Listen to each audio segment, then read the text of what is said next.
Morning students. आज हम लोग कक्षा 8वीं के लेसन 7 अनुत्क्रमणुपाती एवं व्युत्क्रमणुपाती विचरण पे आते हैं। इससे रिलेटेड कुछ प्रश्न देखेंगे और आप लोग भी बनाएंगे। इससे आप लोग पहले कक्षा 7वीं में बना चुके हो, आज 8वीं में फिर से बनाएंगे। अनुत्क्रमणुपाती विचरण किसको बोलते हैं? जो उसके साथ वैल्यू किसी भी चर राशि के साथ समान रूप से परिवर्तन हो।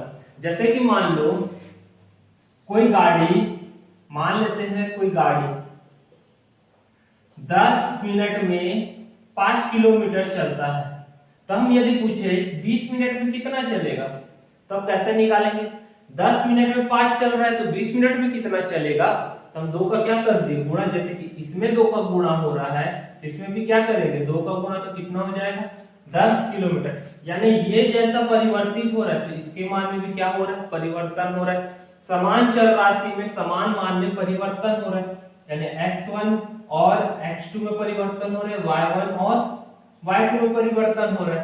तो इसी को ही हम क्या बोलेंगे, अनुत्क्रमणुपाती विचरण, x1 बटे y1, x2 बटे y2।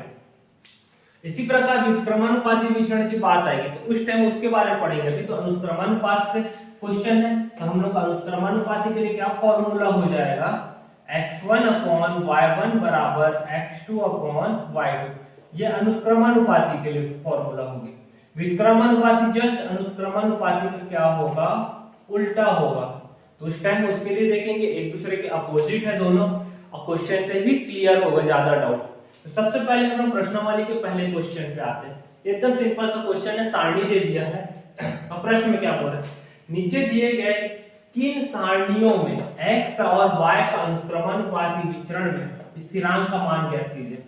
ये कौन कौन से अनुक्रमणुपाती विचरण का पूछ रहे हैं, और इसका स्थिरांक ज्ञात कीजिए। अब मान लेते हैं हल स्थिरांक यानी x बटे y एक स्थिरांक है, जो स्थिरांक हमको निकालना है। ठीक, अब सबके लिए हल करते हैं। यदि सबकी वैल्यू सेम आ गई तो वह स्थिरांक यानी जिसका मान परिवर्तित ना हो, पूरे के लिए एक कॉमन वैल्यू हो। नाम में स्पष्ट है, स्थिरांक यानी स्थिर हो जाना। तो स्थिर हो जाना यानी कब होगा, जब पूरे की वैल्यू सेम हो इस पूरे सारणी की। तो इस पूरे सारणी को हल करके देखते कि इसका स्थिरांक समान है कि नहीं है। सबसे पहले आते हैं 7 बटे 21 को हल किए, 7 एकम 7, 7 तिया 21 से कट गया। ठीक है, तो 7 बटे 21 का मान कितना आया, 1 बटे 3। इसी प्रकार 9 बटे 27 को हल किए, 9 बटे 27, 9 एकम 9, 9 तिया 27, 7 बटे 21 इधर भी लिख लेते हैं, 9 बटे 27 इधर भी काट लेते हैं। यहाँ पर 7 एकम 7, 7 तिया 9 एकम 9, 9 तिया। इसी प्रकार 13 और 39 में आते हैं, 13 बटे 39, 13 एकम 13, 13 तिया 39, 1 बटे 3। इसी प्रकार 61 बटे 63 में आते हैं, 21 बटे 63, 21 एकम 21, 21 तिया 63, ये भी सेम आ रहा है। फिर आते हैं 25 बटे 75, 25 बटे 75, 25 के पहाड़ा 75 आता है, 25 एकम 25 तिया 75। 30 बटे 90, 30 के पहाड़ा में 90 आता है, 30 एकम 30, 30 तिया 90, ये भी कट गया। लास्ट 41 बटे 123 काट देते, 41 बटे 123 हल किए, 41 बटे 123, 41 एकम 41, 41 तिया 1 बटे 3। ये सबकी वैल्यू देखिए, सबका मान क्या है, समान है। इसका भी मान 1 बटे 3, इसका भी, इसका भी, इसका भी, इसका भी, इसका भी, इसका भी। अतः स्थिरांक क्या हो जाएगा, अतः स्थिरांक इस प्रश्न के लिए हम लोग का x बटे y बराबर 1 बटे 3। ये हमारा क्या हो गया, आंसर। ठीक है, पूरे सारणी को एक एक करके हल करना है। पहले इसको हल करेंगे, फिर इसको हल करेंगे, फिर इसको हल करेंगे, फिर 21 बटे 63 को, फिर 25 बटे 75 को, फिर 30 बटे 90 को, फिर 41 बटे 123। यदि सबकी वैल्यू समान आती है तो हमारा स्थिरांक कॉमन होगा। यदि नहीं आएगी तो हम बोल देंगे इसका स्थिरांक सामान्य नहीं है। ठीक है, इसका स्क्रीनशॉट ले लीजिए, फिर नेक्स्ट क्वेश्चन पे चलते हैं। नेक्स्ट प्रश्न, निम्नांकित अनुत्क्रमणुपाती विचरण में सारणी में रिक्त स्थान की पूर्ति कीजिए। अब हम लोग मजदूरों की संख्या दिया हुआ है मजदूरी रुपए में, ये खाली स्थान है, ये खाली स्थान है, ये खाली स्थान है, ये खाली स्थान है। सबसे पहला चीज दिमाग में ये आ रहा होगा, ये तो बहुत अजीब टाइप का दिख रहा है, खाली स्थान को कैसे पूर्ति करेंगे।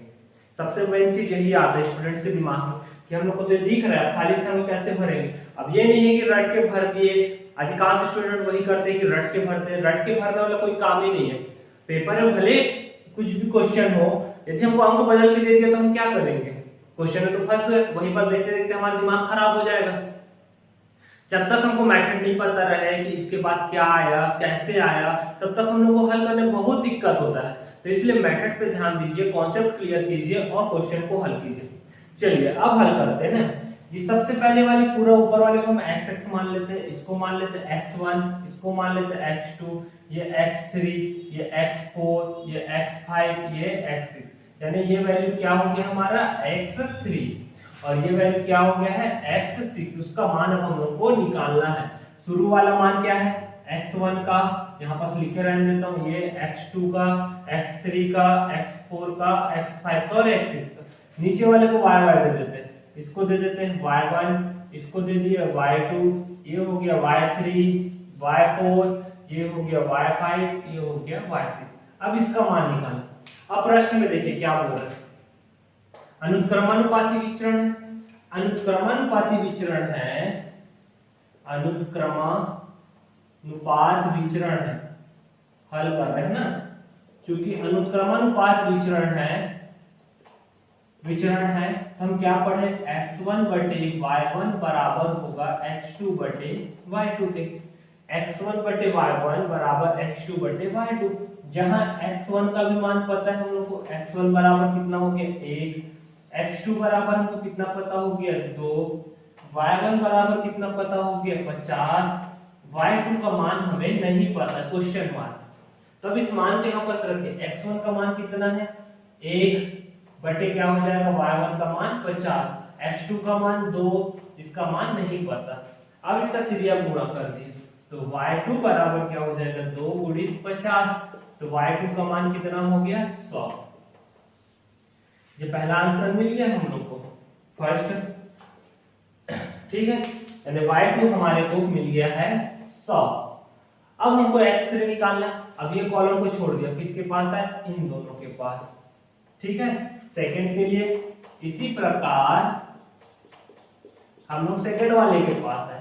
सेकंड वाला क्या है x2 बटे y2 है, x2 बटे y2 और ये क्या है x3 बटे y3। अब मान को रखो, x2 का मान क्या दिख रहा है ये बताइए आप लोग, x2 का मान क्या दिख रहा है, x2 कितना है 2 रख दिए, y2 का मान कितना है 100 निकाले हुए 100 रख दिए, x3 का मान कितना है नहीं पता, इसको निकालना है, और y3 का मान कितना है 150।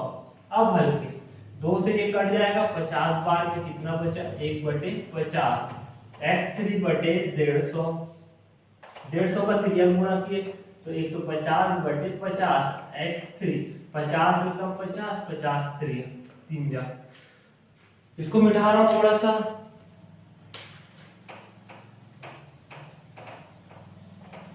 तो क्या बचा x3 बराबर 50 यानी 5 कितना 3 x3 बराबर 3, यानी हमको ये भी वैल्यू मिल गया, ये कितना आ गया 3। इसी प्रकार अब हमको यही चाहिए y5, इसे बस मैं हल करूंगा, बाकी को आप लोग हल करेंगे। इसी प्रकार y5 की वैल्यू चाहिए तो थर्ड किसमें आएंगे x4, ये वाले कॉलम में x4 upon y4 equal to x5 upon y5। x4 का मान कितना है 4, y4 का मान है 400, x5 का मान है 5, y5 का मान है y5। 4 से ये कट गया 100 बार में, ठीक है। 400 नहीं है ये 200 है, तो 4 से ये कट गया 4 पंचे 20, 50 इधर रफ कर रहा हूं, कट गया तो कितना बचा 1 बटे 50 बराबर 5 बटे y5, त्रिज्या गुणा किए y5 बराबर 5 गुणी 50, तो y5 बराबर 250। ये मान हमारा कितना हो गया 250। ठीक है, एक एक करके बढ़ते जा रहा है, 100, 50, 100, 50, फिर 50 बढ़ा 150, फिर 50 बढ़ा 200, फिर 250, फिर 300। इसी प्रकार ये वाला बचा, इसे आप सॉल्व करेंगे। ठीक है, स्क्रीनशॉट ले लीजिए। ये क्वेश्चन आगे का सॉल्व करेंगे और नेक्स्ट प्रश्न भी बना के देखेंगे। आगे के प्रश्न में हम लोग वर्ड प्रॉब्लम के क्वेश्चन सॉल्व करेंगे, जिस प्रकार एक गाड़ी 3 घंटे में इतना किलोमीटर चलती तो इतने घंटे में कितना चलेगी। हम लोग पूरे सारणी बना के ही सॉल्व करेंगे।